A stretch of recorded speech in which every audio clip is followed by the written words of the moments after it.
Situation room में खुश आमदीद। नाज़रीन, आज 16 दिसंबर है। 16 दिसंबर में दो बड़ी ट्रेजिडीज़ हुई। एक तो वो जिसका आज कम चर्चा हुआ जो हमारा 2 लख्त हुआ था मुल्क, और दूसरा APS, आपको याद ही है। हमें याद करनी पड़ती है, इंतहाई तल्ख यादें हैं। मगर आज जब हम सवाल उठाएंगे, आज ही को इंसाइट करती है एक रिपोर्ट जो कि है तो बलूचिस्तान के बारे में, मगर टेररिज्म से रिलेटेड एक कमीशन की रिपोर्ट है काजी ईसा साहब की, उस पर भी हम बात करेंगे। उसमें बड़ी डैमनिंग रिपोर्ट है। फेडरल गवर्नमेंट से बहुत उन्होंने जो बातें सामने आई हैं, और ख़ास तौर पर चौधरी निसार अली खान साहब के हवाले से कहा गया कि इसमें हमें रियाकारी नहीं करनी चाहिए, हमें एक यक रुखी पॉलिसी इख्तियार करनी चाहिए। इस पर हम बात करेंगे। मगर आज जो हम सवाल उठाएंगे, इससे ये बात हम 1000 दफ़ा कर चुके कि how we stumbled into this war, उस पर अब आज बात नहीं करते। मगर क्या ये हमारी कैपेसिटी का मसला है, सलाहियत का मसला है, या हमारा फोकस जो है ज़रब अज़ब हो रहा है, हम हिट भी हो ले रहे हैं, शहादतें भी हो रही हैं, और उसमें किसी हद तक यकीनन कामयाबियाँ भी हो रही हैं, मगर क्या वो अकेला काफ़ी है? और फिर चौधरी फजलुर रहमान साहब का ये कह देना कि जनाब जो नेक्टा या नेशनल एक्शन प्लान डेड है, मर चुका है, वो इत्तेहादी हैं गवर्नमेंट के, वो जो बात कर रहे हैं वो हुकूमत से हट के तो नहीं करेंगे। क्या इसे हम हुकूमत का इंदिया समझें? क्या ये डेड हो चुका है? मगर सवाल जो आज हम उठाएंगे, क्या वाकई टेररिज्म हमारे जो स्टेटेड एम्स हैं हम रूट आउट कर देंगे इसको? एक तरफ तो हम ये बात करेंगे, मगर मैं 2-3 बातें आपके सामने रखना चाहता हूँ कि मेन फोकस गवर्नमेंट का क्या है। मिसाल के तौर पे हम देखते हैं कि CII की मीटिंग जो है, काउंसिल ऑफ कॉमन इंटरेस्ट की मीटिंग में आ रहे हैं तमाम लोग, वहाँ पे नेपरा को क्लिप किए जा रहे हैं, उसके विंग्स, उसकी ताकत और उसकी इंडिपेंडेंस को ख़त्म करके उसे कैबिनेट डिवीजन से निकाल के मिनिस्ट्री ऑफ जो मैशत की जो डार साहब की मिनिस्ट्री है ख़जाने की, उसके अंडर दिया जा रहा है। ये एक वाक़या नहीं है। इससे पहले हम देख चुके हैं कंपनीज एक्ट में तरमीम लाई गई, और जो एक इख्तियार PM साहब को दे दिया गया कि आप किसी भी पब्लिक एंटिटी के हेड को वो रख सकते हैं, निकाल सकते हैं, गोया वो इंडिपेंडेंटली कोई भी काम नहीं कर सकते, क्योंकि ये हम देख चुके हैं। तो क्या हम बुनियादी फोकस हमारा यहाँ से टेररिज्म को ख़त्म करना है? स्टेटेड एम तो वो है, असल कहानी क्या है? और फिर इसमें छोटी छोटी खबरें मैं आज और देख रहा था, पब्लिक अकाउंट्स कमेटी जो है उसने CDA के प्लाटों की बंदर बांट पे बात की, उसको दे दिया, लाशारी साहब को दे दिया, फलां को दे दिया, वहाँ भी ले। ये खेल नीचे चल रहा है साथ साथ, और ऊपर जो हम देखते हैं कि हम इतनी हिट्स ले रहे हैं, ये क्या मामला है? इस पर बात करेंगे। मैं अपने मेहमानों का तारफ़ करवा दूँ। ब्रिगेडियर फ़ारूक हमीद साहब हमारे साथ है स्टूडियो में। Thank you very much for your time. Sabir Shakir senior हमारे जर्नलिस्ट हैं, इस्लामाबाद से हमें ज्वाइन किया। सलीम बुखारी साहब इंतहाई सीनियर एनालिस्ट, तजिया निगार और साफ़ी, thank you very much. Bukhari साहब, मैं आपसे बात शुरू करना चाहूँगा। ये जो असल काम है उनमें कोई रुकावट नहीं है। मिसाल के तौर पर उधर सारा मेन एम्फेसिस है, और एम्फेसिस हमें यह नज़र आता है, मैंने 2-3 मिसालें दी हैं, मैं और मिसालें भी दे सकता हूँ, कि एक मफरूज़ा ये था कि ये मार्केट इकानमी है, इसमें इंडिपेंडेंट एंटिटीज़ होंगी और मार्केट अपना बैलेंस बनाएगी। एक तो हम इकनॉमिक आमरीत की तरफ जा रहे हैं, और नेपरा और नेक्टा के बारे में हुकूमती इत्तेहादी का ये कहना है कि ये डेड हो चुका है। इस पर मैं ज़रा आपका कमेंट चाहूँगा बुखारी साहब। बिस्मिल्लाहिर्रहमानिर्रहीम। बहुत शुक्रिया काजी साहब, आपने मुझे गुफ्तगू के लिए बुलाया है। जो आपने अपने इब्तिदाइये में 2 बड़ी ट्रेजिडी की बात की, अगर आप मुझे इजाज़त दें थोड़ी सी बात मैं उसके हवाले से ज़रूर करना चाहता हूँ। बांग्लादेश की तख्लीक जो है वो कैसे मुमकिन हुई थी, हम ये समझते रहे, या हमें ये बताया जाता रहा कि ये बंगालियों ने एक नज़रियाती जंग लड़ी थी जिसके नतीजे में हम 2 लख्त हो गए। लेकिन एक मोदी नाम का शख्स है, उसने आके 45 साल के बाद ये कहा कि सच ये है कि हमने मुक्ति बाहिनी वालों को ट्रेन किया था और मैंने खुद इस जंग में हिस्सा लिया था, लिहाजा हमने बांग्लादेश को प्लेट पे रख के पाकिस्तान को 2 लख्त करके उनको ये मुल्क दिया है। पहली बात तो ये है कि उन तमाम बंगालियों को डूब मरना चाहिए ये सुन के कि जिनकी ज़बान से ये सुन के भी एक लफ्ज़ नहीं निकला कि वो उसकी मजम्मत कर देते या उसको ये कहते कि ये हमारी नज़रियाती जंग थी, तुम किधर से मामे बन के इसके आ गए हो। दूसरी बात ये कि जो कुछ उसके बाद हुआ वो भी बहुत तकलीफ दे मनाजर है। 3 लाख 4 लाख के करीब वो जो बिहारी मुसलमान कैंपों में पड़े थे, मीरपुर और अलीपुर जो 2 कैंप हैं वहाँ बांग्लादेश की पार्लियामेंट के बिल्कुल पहलू में, वहाँ सिसक के जिस तरह से वो लोग मरे हैं, सिर्फ इस इंतज़ार में कि शायद उन्हें पाकिस्तान का पासपोर्ट मिल जाए, उसकी बात न करना भी बड़ी ज़्यादती है। बहुत सी हुकूमतों ने, हमारे मुल्क की भी और बहुत से हमारे दोस्तों ने बड़े वादे किए थे कि हम उनके ख़र्चा उठाएंगे, हम उनको यहाँ से पाकिस्तान मुंतकिल करेंगे, उन्हें पासपोर्ट जारी करेंगे। ये नवाज शरीफ ने वादा भी किया था, ये जरदारी साहब ने भी किया था, ये बेनज़ीर ने भी किया था। ये वादे क्यों पूरे नहीं हुए और क्यों पाकिस्तानी और वो लोग जिन्होंने उनकी हमायत की, जिनको अब सजाए मौत सुना सुना के मौत के घाट उतारा जा रहा है, उसके ऊपर किसी के पेट में कोई दर्द नहीं हुई। किसी पाकिस्तानी लीडर ने, चाहे उसका ताल्लुक हुकूमती पार्टी से है, चाहे उसका ताल्लुक अपोजिशन से है, कोई अब उनकी बात ही नहीं करता है। ये कैसी मसलियत है? ये क्या मैं बेहिसी कहूँ इसे या क्या नाम दूँ?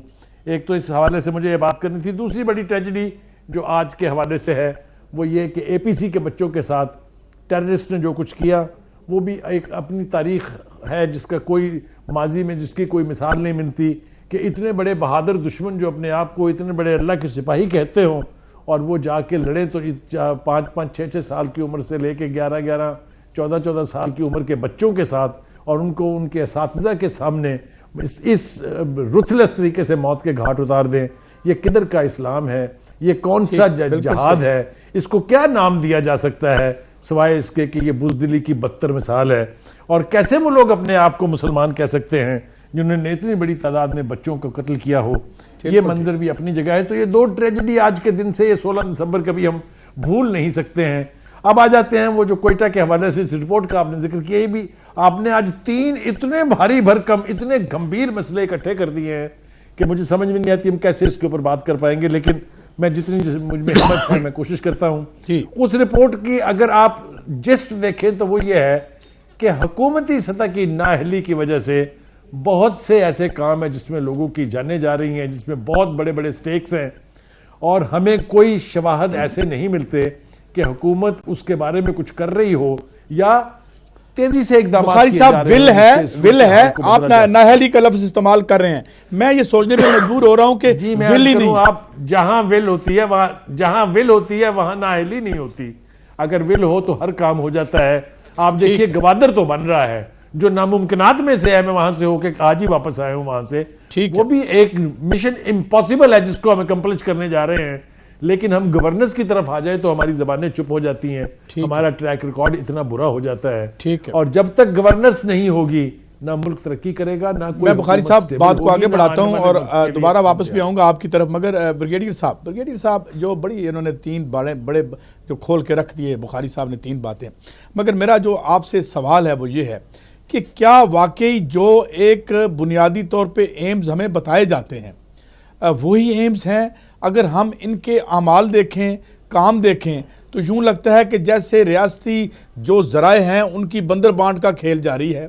अलबत्ता नेक्टा ये हमारे साथ खेल किया, ये एक राय है, क्या देखते हैं आप? बिस्मिल्लाह, बहुत शुक्रिया काजी साहब। बात यह है कि मसला सारा बुनियादी ये है कि there is a crisis of leadership in Pakistan. अभी नहीं, काफ़ी अरसे से हम ये देख रहे हैं।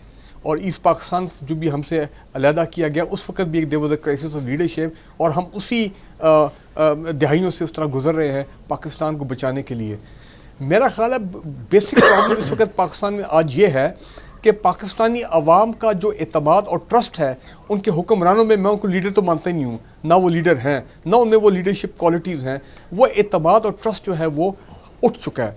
अब हमें नहीं मालूम कि जो आप कह रहे हैं कि अगर ये कह जी हमारे स्टेटेड एम्स ये हैं, इनके कॉल और तजाद में इतना फ़र्क आ गया है, इतना तजाद है इनके एक्शन में कि अब और कॉल में कि देखें ये वही चीज़ है कि अब लोग ये कह रहे हैं हमें पता नहीं है कि हमारे जो लीडर हैं, हमारे जो प्राइम मिनिस्टर मोहतरम प्राइम मिनिस्टर साहब हैं, क्या जो हमसे वो बात कर रहे हैं वो सियासी बात कर रहे हैं, हमें टरकाने की बात कर रहे हैं, हमें सिर्फ चलाने की बात कर रहे हैं, या एक्चुअली वो he means what he is saying.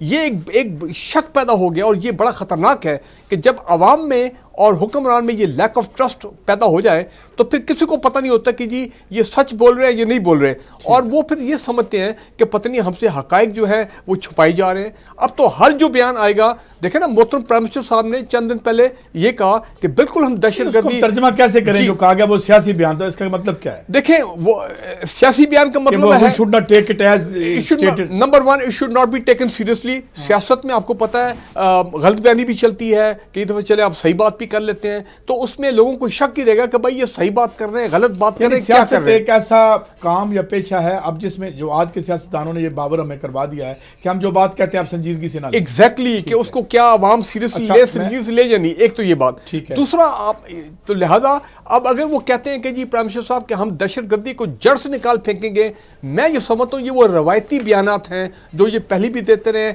आज भी दे रहे हैं, आइंदा भी देंगे। नहीं है बिल्कुल। देखिए ना, ये जो क्वेटा वाली रिपोर्ट आई है अपना जुडिशल कमीशन की क्वेटा थाने पे, इसने तो पहली मर्तबा ये मैं कहता हूँ बड़ी क्लैरिटी के साथ ये इसको हम नहीं रख देंगे ब्रिगेडियर साहब, जहां पे हमने ये मॉडल टाउन वाली रिपोर्ट रखी हुई है। इससे पहले इलेक्शन कमीशन की जो क्या इलेक्शन के ऊपर जो कमीशन था, मैं बात को आगे बढ़ाता हूँ, मुझे इजाजत दीजिए। मैं साबिर शाकिर साहब, आपके लिए मेरा मखसूस सवाल है, इससे जरा हट के मैं सिर्फ 2 खबरें मेंशन कर दूं।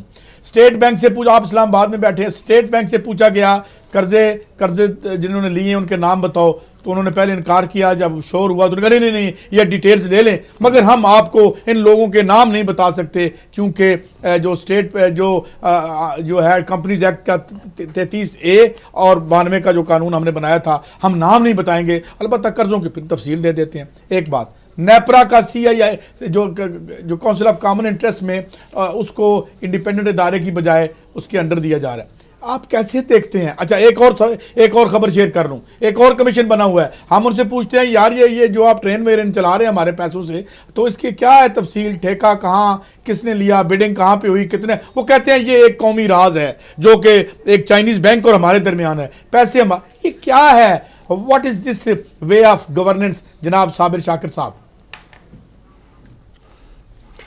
काजी साहब, ये थोड़ा सा मैं पीछे जाऊंगा उसी मौजू की तरफ। मशरक़ी पाकिस्तान का सान्या हुआ 16 दिसंबर को, उसके बाद 16 दिसंबर को आर्मी पब्लिक स्कूल का वाक़या हुआ, वो भी एक सान्हे से कम नहीं, 270 बच्चे शहीद कर दिए गए। और जो बात की बुखारी साहब ने, और उसके बाद आप देख लें, उसके बाद नेशनल एक्शन प्लान आता है, वो गुजर जाते हैं, फिर काजी फायज़ ईसा साहब की रिपोर्ट आ गई। जो सूरत हाल 1971 में थी, 1971 में मशरक़ी पाकिस्तान के वक्त, उस वक्त एक करैक्टर था मूदी, उसने बाकायदा तौर पे मुक्ति बानी में काम किया और 45 साल बाद उसने आके बता दिया कि जनाब मशरक़ी पाकिस्तान हमने ये कारनामा सरअंजाम दिया था, पाकिस्तान को 2 लाख हमने किया था, मुक्ति बानी हमने बनाई थी, ट्रेनिंग हमने दी थी।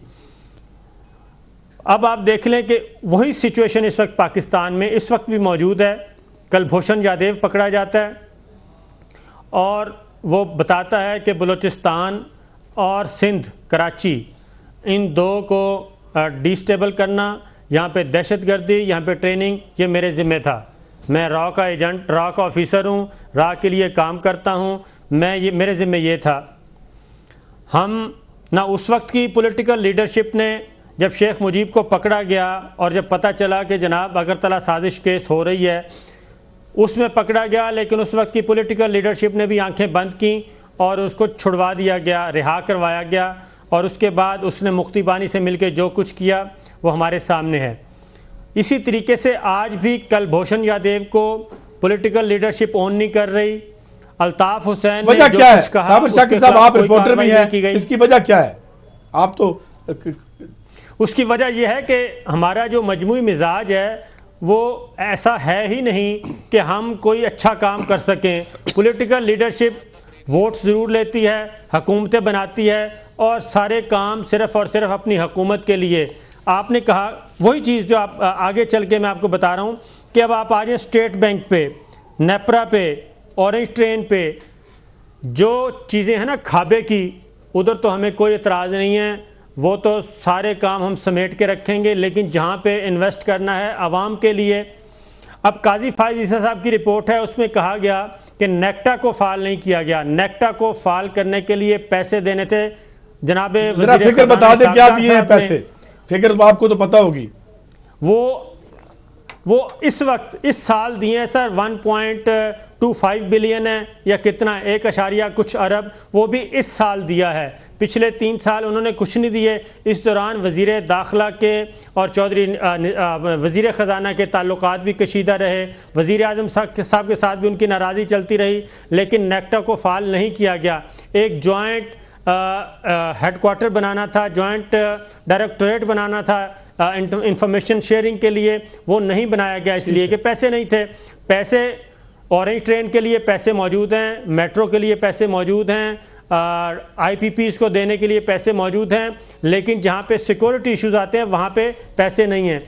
अब नेशनल एक्शन प्लान के बारे में जो मौलाना फजलुर रहमान साहब कहते हैं वो क्यों कहा जा रहा है? वो इसलिए कहा जा रहा है कि नेशनल एक्शन प्लान को अगर आगे बढ़ाया जाता है तो वो फर्दर काजी फायद ईसा साहब की रिपोर्ट ले लें, उसमें बता दिया गया कि नेशनल एक्शन प्लान के लिए हम कितने संजीदा हैं। नेशनल एक्शन प्लान पे अगर अमल किया जाता है तो वो फिर मुख्तलिफ और क्वार्टर्स जो हैं, क्योंकि नेशनल एक्शन प्लान के तो सिर्फ 3 पॉइंट्स पे अमल किया गया और नेशनल एक्शन प्लान को महदूद कर दिया गया सिर्फ कराची तक, MQM तक और जुज़वी तौर पे पीपल्स पार्टी तक। उसके अलावा तो नेशनल एक्शन प्लान को वहां से निकल ही नहीं दिया। अंदरून सिंध के लिए एक ब्रेक लेनी है मुझे, प्लान नहीं निकल सका, पंजाब में नहीं आ सका, कहीं भी नहीं आ सका। एक ब्रेक लेनी है मुझे, मगर मैं एक सवाल सलीम बुखारी साहब से मैं ये पूछना चाहूँगा जब वापस आऊँगा ब्रेक से। ठीक है, हम जानते हैं क्लास इंटरेस्ट हैं आपके, और आज एक ख़ास तबके की हुकूमत मुसल्लत है, हम हों कहीं और हो, और उसी तबके की जो है वो काम हो रहे हैं, बाकी सारी ज़बानी जमा तफरीक है। मगर मुझे ये समझ नहीं आती कि ये इंडिया वाले, मैं कोई वार मांगर नहीं हूँ और ना ही मैं कोई उस तरह का गैरत ब्रिगेड से मेरा कुछ लेना देना है, मगर सवाल ये है कि मोदी साहब उठते हैं, जब मर्जी है वो जूता उठा लेते हैं और गुफ्तगू शुरू कर देते हैं। कभी वहाँ हमारे पुराने ज़ख्मों को कुरेदते रहते हैं, जो कि उनका एक सियासत का तरीका है, क्योंकि अपने मुल्क में वो बुरी तरह नाकाम हो रहे हैं। हमें क्या मोहब्बत है उनसे, क्या हो सकती है हमदर्दी एक ऐसे इंसान से जिसका गुजरात का पस मंज़र हो और जो खुद एक डेमागॉग हो, और या जिस तरीके की सियासत से वो उभर के नीचे से एक बदतरीन हिंदू फंडामेंटलिज्म की पैदावार है। क्यों है हमारा सॉफ्ट कॉर्नर? ये किस में क्या है हिकमत है? वापस आके सलीम बुखारी साहब से पूछते हैं।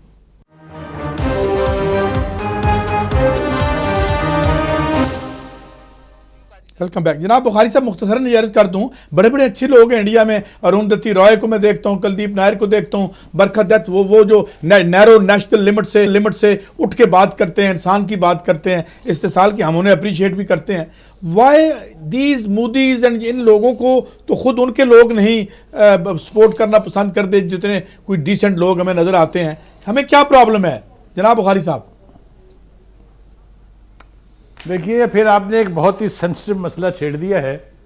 देखिए, अगर तो भारत से दोस्ती हो सकती होती तो फिर आज से 71 साल पहले उनसे अलग होने की कोई ज़रूरत नहीं थी। मेरे ख्याल से जो लोग, चाहे वो जर्नलिस्ट हैं, चाहे वो मीडिया में हैं, चाहे वो हुकूमत में हैं, चाहे सियासी पार्टियों में हैं, जो ये समझते हैं कि भारत के साथ दोस्ती की पींगे बढ़ा के मोहब्बत से एक अच्छे पड़ोसी की तरह रहा जा सकता है, वो मेरे ख्याल से अहमकों की जन्नत में बसते हैं। दुनिया में कुछ भी हो सकता है, भारत से दोस्ती नहीं हो सकती। ये बिल्कुल इस तरह ही है जैसे आप ये तस्वुर कर लें कि इसराइल और फ़लस्तीन के बीच दूध किनारे बहने लग जाएंगे। नहीं बह सकती, ये नहीं बहेंगी, इसलिए कि हिंदुत्व जो है, जो हिंदू पैदा होने वाला बच्चा जो है, उसके खून में ये डाला जाता है कि पाकिस्तान को बर्बाद करना है, पाकिस्तान की दुश्मनी जो है वो हमारा नेशनल एसेट है। ऐसे मुल्क के साथ जिसकी एक पूरी हिस्ट्री है एंटी पाकिस्तान की, उनके साथ कैसे दोस्ती हो सकती है? दूसरी नज़र में उठा के जरा सा आगे को देखें तो कश्मीर के अंदर जिन कश्मीरी मुसलमानों का कत्लेआम और कारनेज हो रही है, जहां रियासती दहशतगर्दी हो रही है, ऐसे मुल्क के साथ दोस्ती की बात करने वालों की अकल के ऊपर मेरा मातम करने को दिल चाहता है। नहीं हो सकती ये दोस्ती। इसके बारे में हमारी जो इंटेलेक्चुअल क्लास है, हमारा जो मीडिया है, उसको ये रियलाइज करना पड़ेगा। काजी साहब, आप देखिए इंडिया का मीडिया कैसे नेशनलिज्म को गाता है। एक सेट ऑफ इंफॉर्मेशन उनको मिलता है सुबह से शाम तक, 24 घंटे उनका मीडिया अपनी नेशनल कॉज जो है उसको लेके चलता रहता है। या हमारे अंदर बैठे हुए लोग, आप भी जानते हैं उनको, मैं भी जानता हूं उनको अच्छी तरह से, वो इस तरीके से भारत का केस प्लीड कर रहे होते हैं जैसे उनकी नेशनल। फिर हम ये क्यों कहते हैं कि कुलभूषण के खिलाफ हमारे पास सबूत ही नहीं? बुखारी साहब, देखिए, मेरी गुजारिश ये है कि अगर तो उन्होंने ये वाकयातन इतने लफ्जों में कहा है और इसी तरह कहा है, तो इससे बड़ा नेशनल दुश्मनी हो नहीं सकती। उनकी तरफ से जो इंटरप्रिटेशन मिलती है, मैं उसको इसलिए मानने के लिए तैयार हूं कि मैं ये तस्वुर भी नहीं कर सकता कि कोई पाकिस्तानी, कितना ही बड़ा सियासतदान क्यों ना हो, इस मुल्क का वजीर आजम क्यों ना हो, वो ये जुर्रत नहीं कर सकता कह सकने की कि हमारे पास कुलभूषण के खिलाफ सबूत नहीं है। ये इंटरप्रिटेशन का मसला है। इसके बारे में ये जल्दी सामने आ जाएगा कि क्या हुआ था। जो उन्होंने सेनेट में बयान दिया था उसमें यह कहा था कि भारत की तरफ से, जो मैं समझा हूं, हमें कोई सबूत ऐसे मुहैया नहीं किए गए कि कुलभूषण जो है इस किस्म की कार्रवाइयों में मुलव्वस नहीं था। मेरी दुआ है कि अल्लाह करे जो मैं समझ चले रहा अच्छी हूं, बात है, बात वही हो जो आप कह रहे हैं, ऐसा ही हो, ऐसे ही हो। और हम मैं किसी को आगे आ रहा डाउट हूं। नहीं करते, ना ही हम दूसरी मोहब्बत बात बदरी ये- का सर्टिफिकेट जारी करना चाहते हैं। हम तो एक तर्ज में, मगर बात को आगे बढ़ाता करेक्ट, हूँ। लेकिन अगर हमें ये यकीन हो जाए, जी, जी। अगर हमें ये यकीन हो जाए कि उन्होंने वही कहा है, ठीक है, जो समझा जा रहा है, तो हम उसकी मुखालफत ना करें अगर, तो मैं समझता हूं वो भी बहुत बिल्कुल बड़ी ठीक है, बेइज्जती दोनों बातें आपकी और बातें बहुत हो बड़ी गई। कौम दुश्मनी है। ठीक है जी। ब्रिगेडियर साहब, मैं आपकी तरफ जी, आता हूं, जी। कुछ आप बातें कर रहे थे जी। अभी, हमने नेपरा की बात की, थोड़ी सी जरा बात इधर भी करें ना, गवर्नेंस की कुछ बात आप कुछ शेयर करना चाह रहे थे। देखें अपना काजी साहब, पहले तो मैं ये समझता हूँ इस वक्त गवर्नमेंट का फोकस वो टेररिज्म ऐसे सब जवानी जमा खर्च है, इनका सारा फोकस है इस वक्त कि कैसे नवाज शरीफ साहब उनकी फैमिली की जो वेल्थ है उसको कैसे बचाना है, और ये मामला पूरा 2016 तो इसी तरह गुजर गया। ठीक है। अब नेपरा की आपने बात की, देखें नेपरा का क्यों ये पीछे पड़ गए, इसलिए कि नेपरा के जो चेयरमैन हैं उन्होंने जो अपनी पीछे इस साल 2-3 रिपोर्ट जारी की हैं। पहली रिपोर्ट में उन्होंने ये कहा कि जनाब ये बिजली दे रहे हैं उन आरपीपी आईपीपी से जो बहुत महंगी बिजली प्रोड्यूस करते हैं, उस पर नुकसान सार्फिन को हो रहा है, उनको महंगी बिजली मिल रही है। और यानी आप ये कहना चाहते हैं कि महंगी बिजली खरीद रहे हैं ये जी। और आगे पास ऑन कर रहे हैं बोझ अवाम पर, जबकि वो नेपरा वाले कहते हैं कि उनको मालूम है कि कौन से ऐसे वो अपना पावर प्लांट्स हैं जो कि सस्ती बिजली प्रोड्यूस कर सकते हैं, उनको ये पेट्रोनाइज नहीं कर रहे क्योंकि सारा पैसे का मामला है। और दूसरी चीज़ ये कि नेपरा ने नंदीपुर के ऊपर जो इनका रेस हायर टैरिफ था, मेरा ख्याल है कोई 40 रुपीज़ पर यूनिट या समथिंग लाइक दैट, उन्होंने कहा जी सवाल ही नहीं पैदा होता कि हम इस किस्म का टैरिफ अप्रूव करें और हम आपको मजीद नेपरा में जो आप मजीद पैसे ऐड करना चाहते हैं 100 बिलियन रुपीज़, हम उसकी आपको इसीलिए पब्लिक एंटिटीज के जो हेड हैं उनको हटाने और एग्जैक्टली लिहाजा इन्होंने कहा अच्छा ये बात है, ये लोग हमें ये सच बोलते हैं, ये लोगों को हकायक बताते हैं, तो फिर ऐसा करो रूल्स ऑफ बिजनेस में कि जनाब इनको प्राइम मिनिस्टर सैक कर सकते हैं विदाउट गिविंग एनी अपना जस्टिफिकेशन वगैरह वगैरह। एक तो ये, दूसरा देखें बुखारी साहब ने नेशनलिज्म की बात की, पूरी कौम वो वीडियो बार बार देखती है और हमारे रोंगटे खड़े हो जाते हैं कि हमारे वजीर आप कहते हैं ना क्यों हम इतने मूडी के आगे, तो ये कह रहे हैं कि ये नहीं कहा गया। नहीं जी नहीं, उसको छोड़ दें, मैं जो जिसकी आपको तवज्जो दिलाना चाहता हूँ, क्यों हमारे नवाज शरीफ साहब, हमारी परसेप्शन है कि वो इतना प्रो इंडिया क्यों है, उसकी वजह उनकी एक मशहूर वीडियो गालिबन सैफों भी थी लाहौर में, कहाँ पे, लेकिन लाहौर का फंक्शन था, जिसमें उन्होंने ये कहा कि जनाब एक खुदा, एक कल्चर, एक खाना पीना, और ये तो सिर्फ एक लाइन है बीच में इन बिटवीन, एक कल्चर। आप मुझे ये बताएं अगर ये हमारे मोहतरम प्राइम मिनिस्टर साहब की सोच है, जबकि पता लग रहा है कि ये वी टू डिफरेंट नेशन, जब उनकी सोच इस तरह की है और फिर वो इंडियन टीवी पे उनके सियासतदान कहता है हमने तो बहुत इन्वेस्ट किया नवाज शरीफ साहब में, तो देखें यही वजह है कि लोग जो है उनके ज़हन में बड़ी शकूक पैदा हो रहा है। कुलभूषण जाधव पे मैं आपको बता दूं, एनवायरनमेंट क्रिएट किया जा रहा है, डाउट क्रिएट किया जा रहा है, ताकि इवेंचुअली कुलभूषण यादव को अमेरिकन प्रेशर भी है, मूडी का प्रेशर भी है, उसको हैंड ओवर किया जाए, उसको हैंड ओवर किया जाए। इतना अहम हो सकता है वो, चले बात को नहीं, और मैं एक और बड़ी इंपॉर्टेंट बात, फिर वो टाइम खत्म, देखें जिस तरह अभी एक उन्होंने लफ्ज़ का इस्तेमाल किया नेशनलिज्म। काजी साहब मैं समझता हूँ, आप देखें पाकिस्तानी अवाम जब जागती है ना तो उसको फिर कोई इमरान खान की जरूरत नहीं होती, उसको कोई पीटीआई की एक पोलिटिकल पार्टी की जरूरत है, वो निकल आते हैं बाहर।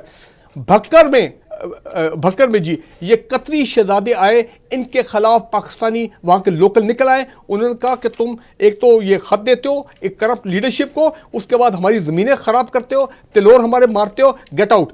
एक ये बलूचिस्तान में कल की क्या खबर है, बलूचिस्तान में भी वहाँ के लोकल निकल आए इन कतरी शहजादों के खिलाफ। मैं ये कहना चाहता हूँ कि वक्त आ गया है कि हमें अपना नेशनल ऑनर, अपनी नेशनल डिग्निटी को डिफेंड करना चाहिए और पाकिस्तानी अवाम को आवाज़ उठानी चाहिए कि इनफ इज इनफ। ये 2-3 दहाइयाँ हमने यूएई के शहजादों को, कतरी शहजादों को बहुत सवाल से बहुत सी बातें ऐसी भी हो रही हैं कानून साजी होने। देखें जी केपी की गवर्नमेंट है, काजी साहब केपी की गवर्नमेंट ने दिखाई ना हिम्मत, उन्होंने कहा खबरदार को यहाँ पे आया तलोड़ के शिकार करने के लिए, ये होता है नेशनल ऑनर को मेंटेन करने के लिए। मसले बड़े हैं ना सर, अब देखें अभी दुबई का मसला आज मैंने उठाया ही नहीं है, यूएई में जो हम पैसे लेके जा रहे हैं और हमारा सारे, और नेशनल ऑनर की जब मैंने बात की, आप सुनने की क्या खबरें आ रही हैं, ये पहले भी हम खबरें कितने सालों से सुन रहे हैं कि शहजादे आते हैं, इनको जो जिस तरीके से एंटरटेन किया जाता है, इदारों को भी पता है, सबको पता है, एंटरटेनमेंट पे बड़े सवाल उठाए जा रहे हैं, हम इस पे बात चलें, ये हमने इशारतन तो बात कर दी आपने, मगर जनाब साबिर शाकिर साहब ये जो बात अभी ब्रिगेडियर साहब कर रहे हैं, अभी नेपरा की बात है, तो इसका मतलब ये है कि जो हमने मुकदमा शुरू में रखा था कि जहां हमारा फोकस है वो है कि हमने जहाँ जहाँ पे बिग मनी इज़ इन्वॉल्व वहाँ पे इख्तियारात जो हैं वो मुर्तकिज़ किए जा रहे हैं, या जो ख़जाने की वजारत है या ऊपर और बाकी कहानियाँ हैं। जनाब साबिर शाकिर साहब, कहाँ तक ये बात दुरुस्त है या गलत है? एक छोटी सी बात काजी साहब करूँगा। अभी बुखारी साहब ने, आपने भी जिक्र किया, बुखारी साहब ने भी, सरताज अजीज़ साहब के स्टेटमेंट का जो इन कैमरा सेशन था सेनेट का, उसमें उन्होंने ये बात की या नहीं की। तर्जमान दफ्तर ख़ारजा कह चुका है कि नहीं की, लेकिन ये ख़बर शाया की द न्यूज़ ने, जंग ग्रुप ने, और वहाँ से इंडिया ने फ़ौरन उस ख़बर को लिया और उसके बाद खूब प्रोपेगेंडा किया। तो अमन की आशा भी इसी ग्रुप ने कैंपेन चलाई थी। अभी मेरे सामने काजी फ़ायद ईसा साहब की रिपोर्ट है, उसका पेज है काजी साहब 67, ठीक, और पैराग्राफ है 27.6 जी, और publication of proscribed organisation views. ये मैंने अभी अपने आईफोन पे ये खोली हुई है जी जी। इसमें भी जिस ग्रुप का जिक्र किया गया है काजी फ़ायद ईसा साहब की रिपोर्ट में, उसमें भी जिक्र है जनाब जंग अखबार का, कि जंग अखबार ने किस तरीके से कलअदम तंजीमों को प्रमोट किया, उनके व्यूज़ कैसे शाया किए, ख़ास तौर पे एक वाक़या का जिक्र किया है इस कमीशन की रिपोर्ट में। तो इशू ये है कि ये जो बुखारी साहब ने कहा है ना कि अहमकों की जन्नत में रहते हैं, अहमकों की जन्नत में नहीं, वो एक एजेंडे पे काम कर रहे हैं कि किसी भी तरीके से ये जो इंडिया और पाकिस्तान के दरमियान एक नजरियाती दीवार है, इसको गिरा दिया जाए। और जैसे प्राइम मिनिस्टर साहब ने, जैसे नवाज शरीफ साहब की बात, उन्होंने कहा कि आलू गोश्त आप खाते हैं, आलू गोश्त हम कहते हैं। एक और बात उन्होंने खतरनाक की थी उसी तकरीर में, उन्होंने कहा था कि जनाब आप भगवान की पूजा करते हैं, अल्लाह की इबादत करते हैं, तो एक ही तरह के काम करते हैं। तो जहाँ ये खूब से बातन काजी साहब जब जहनों में छुपा हुआ हो, और उसके बाद फिर मीडिया हाउसेस भी एक कैंपेन के तौर पे उसको लेके आगे बढ़ें। कुलभूषण यादव को अभी भी बात की जा रही है कि किसी तरीके से वापस कर दिया जाए, इसको डिफ्यूज किया जाए सिचुएशन को। इसने सारे के सारे एजेंडे को मियां साहब ने जहां पे आना था, इंडिया के साथ जो मामला तय करने थे, वो सारे का सारा एजेंडा तहस नहस हो गया, और कुलभूषण यादव जिंदा जावेद सबूत मिल गया। मुझे ब्रेक लेनी है साबिर शाकिर साहब, अगर पसंद तो बुखारी साहब के लिए फिर एक सवाल इसलिए छोड़े जाता हूँ कि इस सेगमेंट में कम से कम हम ये बात भी ज़रूर करें कि जो आम आदमी की जो हालत ज़ार है यहाँ पे, और जिस तरीके से उसकी ज़िंदगी है, जिस तरह हेल्थ है, ये सारे इश्यूज़ हैं बुनियादी तौर पर तो ये है हम जो वॉच डॉग के तौर पर देखते हैं, मगर ऊपर क्या खेल है, ऊपर रूलिंग जो तबका है इसकी आपस की लड़ाई की क्या कहानी है। और एक ब्रेक लेते हैं, ब्रेक के बाद वापस आते हैं।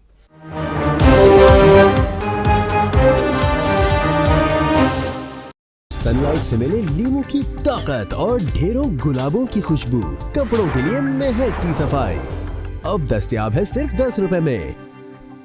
बेबी की टमी खुश रहेगी तो फिर ही वो खेलेगा, सीखेगा और बढ़ेगा, इसलिए मैं इसे देती हूँ नेस्ले लैक्टो ग्रोथ। सिर्फ इसमें है जेंटल ग्रो, जो उसकी टमी को हैप्पी और हेल्दी रखने में मदद करता है। टमी मुस्कुराए तो मम्मी मुस्कुराए।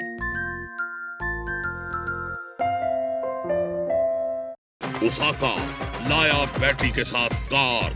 पाकिस्तान में पहली बार कस्टमर रजिस्ट्रेशन स्कीम के जरिए हर माह गाड़ियां, मोटरसाइकिलें और बेशकीमत इनामात जीतने का सुनहरी मौका। मजीद मालूमात के लिए गारंटी कार्ड पे दी गई हदायत पे अमल करके शामिल हो जाएं।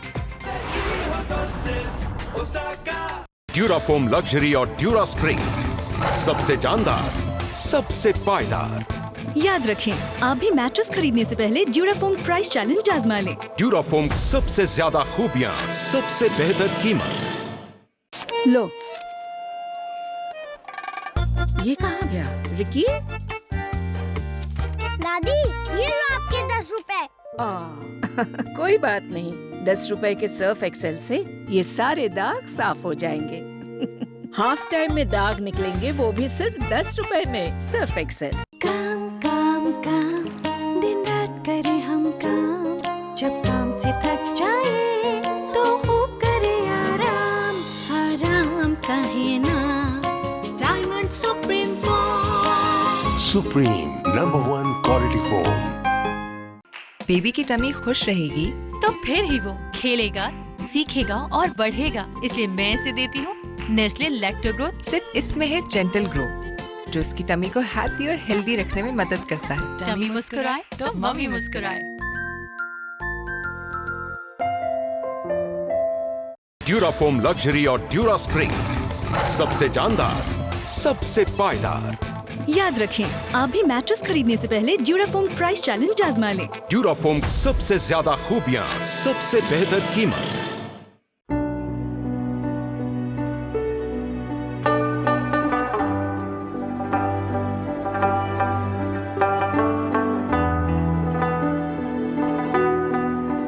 बहैसियत बाप, बच्चों का ख्याल रखना मेरे लिए इंतहाई अहम है, क्योंकि हमारे बच्चे ही हमारा मुस्तकबिल है। जब तक हर बच्चा पोलियो से महफूज नहीं हो जाता, हमारे तमाम बच्चे खतरे में हैं। तो जब भी हमारे हेल्थ वर्कर आए, 5 साल तक के हर बच्चे को हर बार पोलियो के कतरे लाजमी पिलवाएं, क्योंकि हम एक दूसरे की जिंदगी से जुड़े हुए हैं।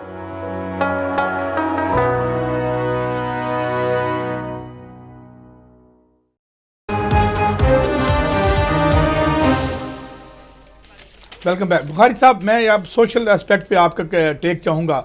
एक तो आप को देख चुके हैं, सुप्रीम कोर्ट के आउटगोइंग चीफ भी कह चुके हैं कि सारे इदारे मफलूज हैं, और अब यही एक तसर है, गलत या सही, कि जनाब एक सुप्रीम कोर्ट है, अगर उधर वहाँ पहुँच जाएँ और फिर जो है कोई एक आध इदारा हो, शायद कोई और भी। लेकिन ये आपको लगता है कि एक इस तरीके का पैरालिसिस है हमारे यहाँ बुखारी साहब? दरअसल में बुखारी साहब हमारे राब्ते का इशू आ रहा है। मैं ब्रिगेडियर साहब आपकी तरफ आता हूँ कि हमारे जो अब सोशल इश्यूज़ पे बात करते हुए हमें क्यों ये लगता है कि जो पब्लिक अकाउंट्स कमेटी में सारे जाके कह जाते हैं कि जी हम ये हमारा तो काम ही नहीं, हम तो पूछने नहीं चाहते, और फिर सुप्रीम कोर्ट भी यही कहती है कि पैरालिसिस है कोई बंदा। तो क्या एक अनटचेबल्स का एक छोटा सा ग्रोह है जिन्हें हमें कोई आइनी तौर पर ही फारग कर देना चाहिए कि इन्हें नहीं पूछते हम?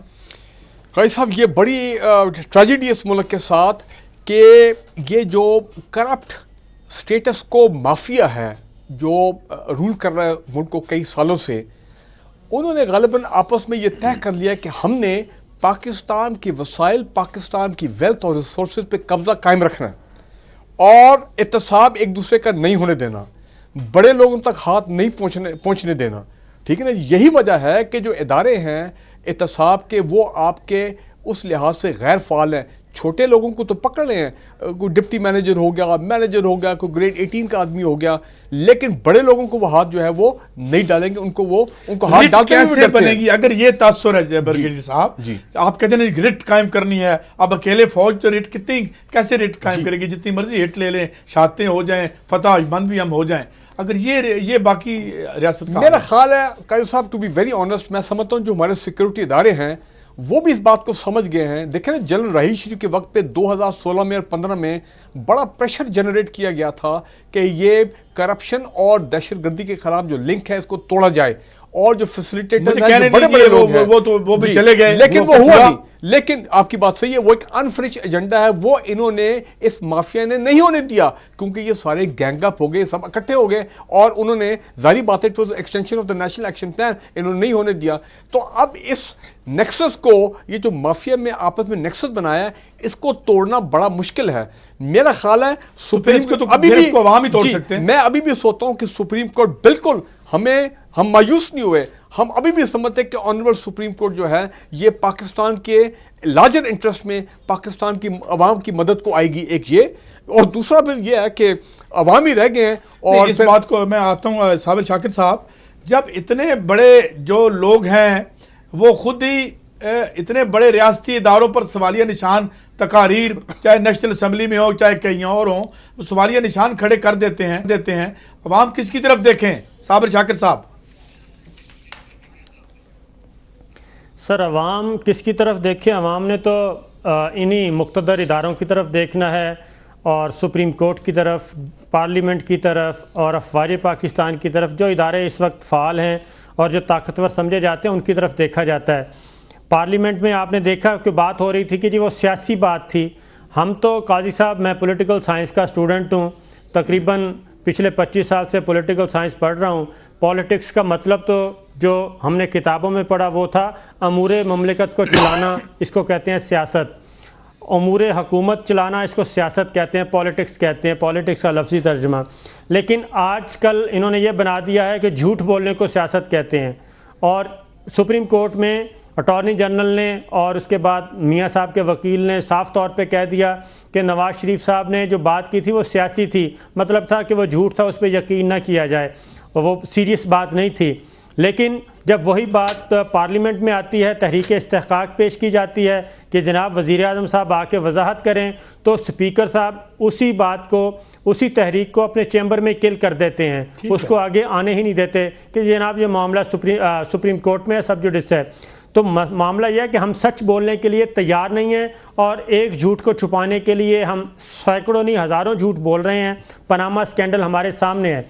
यही चीज़ काजी फायज़ ईसा साहब की रिपोर्ट में हमारे सामने मौजूद है। उन्होंने तमाम इदारों का कच्चा छठा खोल के रख दिया है कि जनाब कोयटा साहनिया जो हुआ, और उसके बाद उन्होंने बहुत मुफस्सल हेयरिंग की है कोयटा जाके, और तमाम स्टेक होल्डर्स को, तमाम हुकूमती इदारों को, एक एक इदारे के अफसरों को बुलाया, उनसे उनको टाइम दिया गया और उन्हें कहा गया कि देखें आपसे जो मैं पूछ रहा हूँ आप इसका सवाल का जवाब ये दे रहे हैं, तो ये बहुत ही ख़तरनाक होगा अगर इसमें मैंने इसको रिपोर्ट कर दिया तो आप वापस जाएं, अपने बॉसेस से पूछें कि क्या है एक्चुअल। लेकिन उनके पास कोई, अफसरों के पास कोई जवाब नहीं था, वो सब एक दूसरे के ऊपर डालते रहे।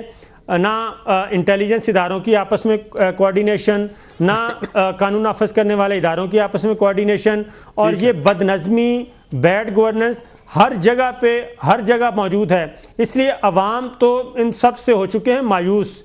वो तो उनको तो वो कहना चाहिए कि AI, BI, CI उनसे वो बिल्कुल लाताल्लुक़ हैं, और अपने एक अंदर ही अंदर उनके एक गुस्सा जो है वो आ रहा है। वो खुदा ना खास्ता अगर हमारे इदारों ने सही तौर पे सूरत हाल को ना संभाला और बात वही आ जाती है। तो साबिर शाकिर साहब कोई अभी नहीं नजर आता। अभी तक मुझे एक ब्रेक लेनी है साबिर शाकिर साहब, मैं ब्रेक के बाद दोबारा आऊँगा वापस। अभी जो साबिर शाकिर साहब ठीक कह रहे हैं, मगर जो आम तौर पे हमारा लोगों से इंटरेक्शन होता है, एक खौफनाक और ये अफसोसनाक बात है, एक मायूसी की कैफियत क्यों है। वापस आके देखते हैं कि ये क्या मायूसी कभी गुस्से में भी डल सकती है। आते हैं ब्रेक के बाद।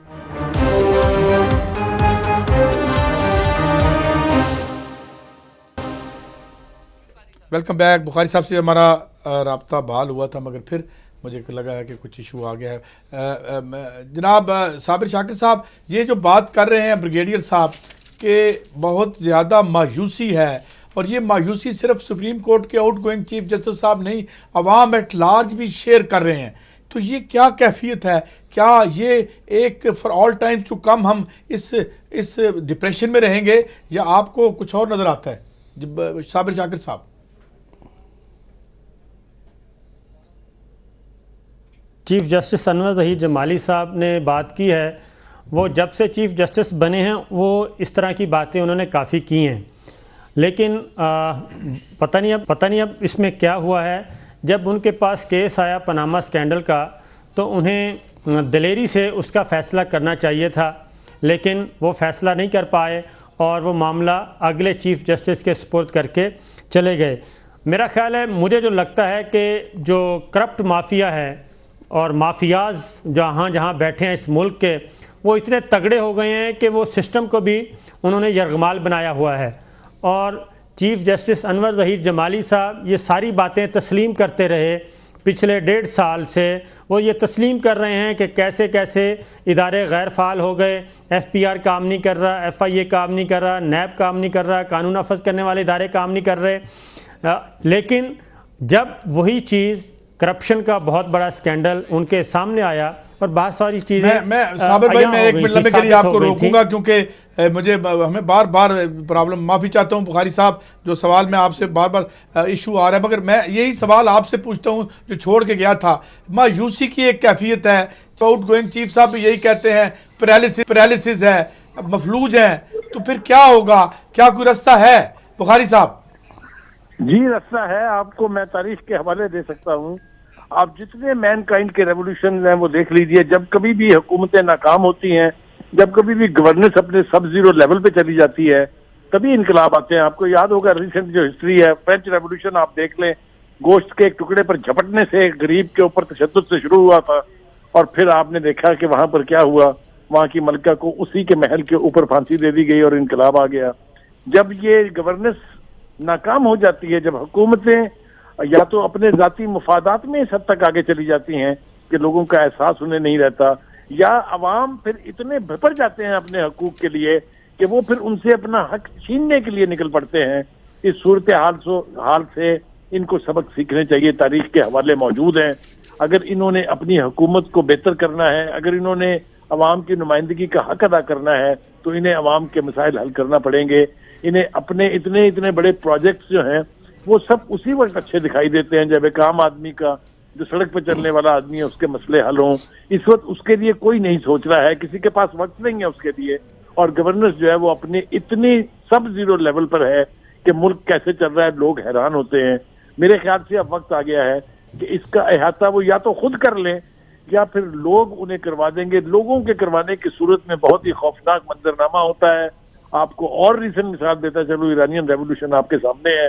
शहनशाह से ज्यादा ना कोई मजबूत था, ना शहनशाह से ज्यादा। अभी मिस्र है, ट्यूनिस है, ये रीसेंट इश्यूज भी हैं मिस्र ट्यूनिस में, आप देख लें। और ये जो बुखारी साहब मेरे साथ रहिएगा क्विकली, मैं आपको इनकलाब, ये जो बुखारी साहब कह रहे हैं, क्या इनकलाब ही हल है वाहिद अवाम के पास? अब ब्रिगेड साहब नहीं, देखें वो तो फिर एक लास्ट रिजोर्ट है ना, जब अवाम देखते हैं कि अदारे फेल हो गए, गवर्नमेंट फेल हो गई, और फेल क्या मतलब गवर्नमेंट दानिस्ता तौर पे वो तो इस चक्कर में लगे रूलिंग एलीट कि जितना हम ग्रैब कर सकते हैं इस मुल्क की रिसोर्सेज ऑफ वेल्थ ग्रैब करें। फिर तो बुखारी साहब ठीक कह रहे हैं, लोगों को थोड़ा बहुत यही बात है, यही स्टेट ऑफ अफेयर्स है, थोड़ा बहुत जो पीनट्स देना वो पीनट्स है वो लोगों को देते रहे। लेकिन मैं पार्लियामेंट की बात की साबित शाकिर साहब ने, देखें हमारे सामने 6 दिन पहले की मिसाल है, साउथ कोरिया की पार्लियामेंट ने इम्पीच किया अपने प्रेसिडेंट को। अब वो केस सुप्रीम कोर्ट में जाएगा कि उनको कब निकालना है साउथ कोरिया के प्रेसिडेंट को, करप्शन चार्जेस वगैरह वगैरह। मैं आज भी कहता हूं हमारे पार्लियामेंटेरियन जो हैं वो अंडर ओथ हैं, उनका भी एक ज़मीर है। हम तो उनके ज़मीर को अपील करते हैं कि अगर आप समझते हैं कि आपके हुक्मरान, आपकी गवर्नमेंट के टॉप लीडरशिप, आपकी पार्टी की होप, आपको उम्मीद है कि वो उनकी ज़मीर, अगर हम ज़मीर को हम आप कह रहे हैं और वो जाग सकते हैं, ये भी एक होप है, लेकिन होने नहीं लगा क्योंकि उनके भी अपने मफादात हैं। अगर वही कम अज कम बुखारी साहब से ले लूं, साबिर शाकिर साहब, ये जो आप बुखारी साहब ने बात की है, क्या ये वाहिद हल है कि लोग अपने मामलात खुद देखें, या रियासत में और मुक्तदर तबके में जान है कि अपने हुकूमत के जवाब को कायम रख सके? शाकिर साहब देखिए, मुक्तदर तबका जो है वो तो आपस में मिला हुआ है और उससे तो कोई ऐसी तवक्को नहीं की जा सकती। ये हमारे सामने रिसेंट बात जो है पनामा केस, उस पर हम बहुत ज़्यादा बोल नहीं सकते क्योंकि आर्टिकल 204 है आर्टिकल आइन का, वो मामलात ख़राब हो जाते हैं। लेकिन असल चीज़ ये है कि ये बज़ाहिर ऐसे लगता है कि लोग रिएक्ट नहीं करते। हमने देखा कि पीपल्स पार्टी की 5 साल की जो बैड गवर्नेंस थी, जब उसको पॉइंट आउट किया जा रहा था, करप्शन की बातें सामने लाई जा रही थी और उनकी बदउनवानियाँ और हुकूमतें जिस तरीके से बैड गवर्नेंस तरीके से चलाई जा रही थी वो बताया जा रहा था। ठीक है, तो पीपल्स पार्टी इस चीज़ को फील नहीं कर रही थी। वो कहती थी कि ये इस तरह की खबरों से हमें कोई फर्क नहीं पड़ता। मैं चाहूंगा आपको वक्त कम मिला, जब इंतखाबात हुए। ठीक है, लास्ट कमेंट चाहूंगा बुखारी साहब आपका।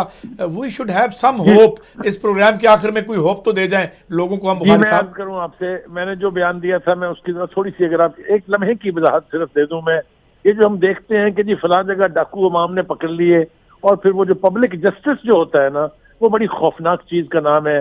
हमारे सियासतदानों को भी डरना चाहिए उस पब्लिक जस्टिस से। और दूसरी बात यह कि ये हो सकता है, इस वक्त एक होप उम्मीद है, लेकिन अगर आप जो स्ट्रगल करने वाले लोग हैं पार्लियामान के अंदर हो या बाहर हो, सड़कों पर हो या चौकों में हो, अगर उनमें से प्राइम मिनिस्टर फौरी तौर पे बन जाने का ख्वाहिश और बहुत शुक्रिया बुखारी साहब, आपने thank you very much for your valuable comments and time. All the gentleman, वक्त खत्म हुआ। देखते हैं ज़िंदगी और कहानी कहाँ जाती है, मगर कहानी ज़रा दुआ है आसान हो। इजाज़त दीजिए, अल्लाह हाफिज़।